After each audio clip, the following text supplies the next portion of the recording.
This is an extreme hair growth tea for those who experience slow hair growth, weak hair strands, and excessive shedding. Most of you complain of their hair stuck at same hair length.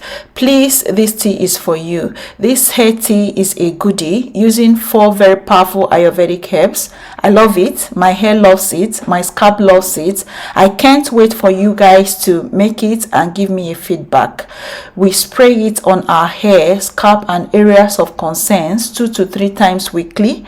Follow up with your leave-in conditioner and a sealant, which could be oil or hair butter cream, so our hair and scalp stays hydrated and moisturized, while the hair tea works in helping excessive shedding, slow hair growth, and weak hair.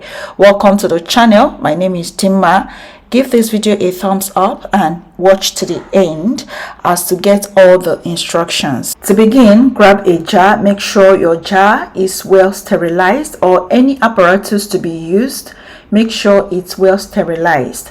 Our first ingredient for this recipe is green tea. Green tea is rich in certain kind of polyphenols called epigallocatechin gallate, or EGCG. Thanks to the high levels of the EGCG in green tea, it works well for hair growth. Moreover, it also strengthens your hair roots and activates hair follicles. Green tea is a powerhouse of nutrients, including vitamin B. Not many know that vitamin B plays a major role in controlling hair fall. Again, it is also helpful in getting rid of split ends. Also, green tea contains an abundance of catechins, which are antioxidants in nature. These compounds help in reducing dihydrotestosterone, THT in short, which is responsible for hair loss. For the proportion, we used 1 tablespoon of the green tea. Moving on to our next ingredient, we have dry rose petals. Within the petals of a rose, you will find antioxidants and antimicrobial agents. These cleanse and nourish your scalp, fortifying your follicles to grow thick, sturdy hair strands.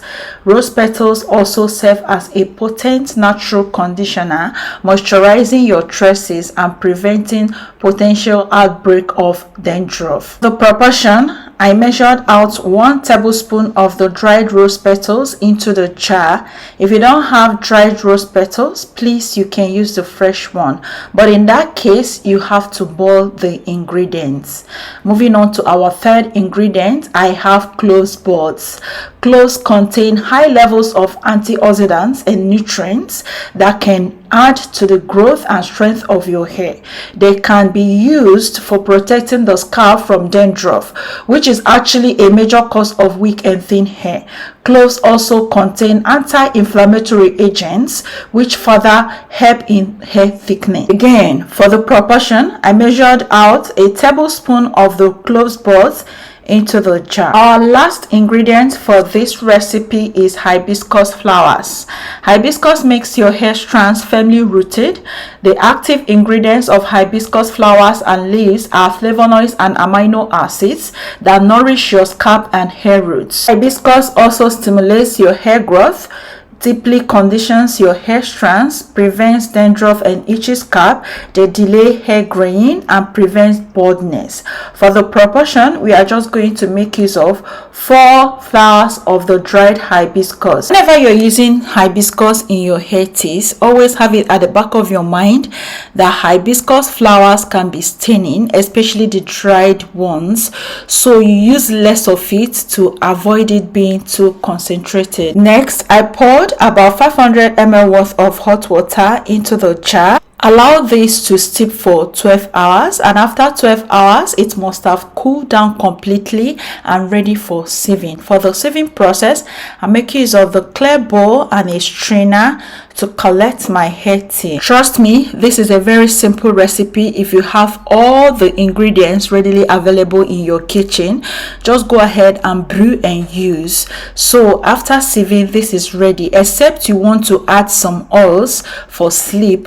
Sometimes I usually add oils to this, like essential oils or maybe castor oil, to help with sleep and to further help the tea to be more potent. But in this case, I'm not adding anything to to this.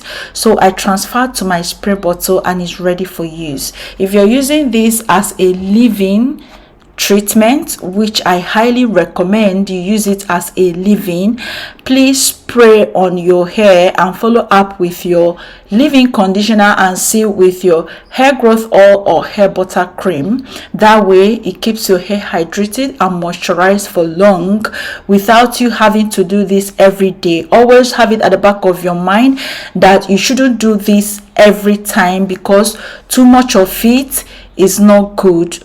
For your hair to be too moisturized at all times is not good. You can run into moisture overload. If you really must get the best of this tea, you need not rinse it out. Do not rinse it out. That's what I mean. For the storage, you are to store in the refrigerator for only 5 days.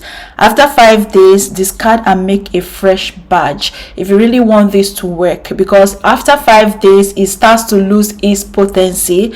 That's why I always recommend you store in the refrigerator for only 5 days. Do not use after 5 days. It cannot harm your hair, but it will lose its potency. That's exactly what happens when you keep this for more than 5 days in the refrigerator. I hope you understand this. Those mommies asking, Dima, can I use this for my 6 months old baby? Can I use it for my 7 months old baby or 1 year old baby? Since you can only use this on a 2-year-old babies. All the recipes shared on this channel, the ideal age to use it is from 2 years old, and it can also be used by older people of 60, 70, 80 years old. From 2 years upwards can use the DIY ingredients shared on this channel. I also want you all to know that newborn normal hair loss in infancy is normal. For those of you that have 6 months old or even 3 months old losing their hair, balding, I want you to know that it is normal. At some certain age in their life, their hair will start growing again. It is normal, both male and female. It is normal for them to shed their hair or for their hair to be bald at infancy. It is normal. So mommies, stop worrying yourself, because I always get your comments in most of my videos asking if you can use some of this treatment. Even if you use it, it won't stop until it runs its full course. Okay, it's just like postpartum hair loss, which happens after a mommy have put to bed or breastfeeding. All these are normal, so they grow when they ought to grow. They must run their full course.